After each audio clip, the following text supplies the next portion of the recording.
ദശകമിവിടെ ഇതു വിട ചൊല്ലി മറയുന്നു ഒരു പൂമരക്കാറ്റു പെയ്ത പോലെ. നിറയെ ചുവന്ന പൂക്കൾ, പാതയിൽ സമരങ്ങൾ തൻ മുദ്രകൾ.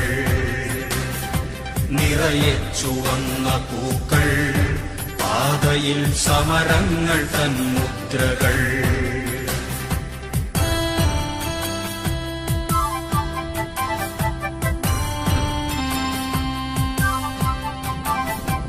ഒരു വരൾ മണ്ണിലൊരു ഹരിതവരമായി നാം വിളയിച്ചു വിജ്ഞാനഭൂമി. അതിൽ നാം വിതച്ച സ്വപ്നത്തിന്റെ വിത്തുകൾ, അതിൽ നാം നനച്ച വേർപ്പുപ്പിൻ പ്രതിജ്ഞകൾ.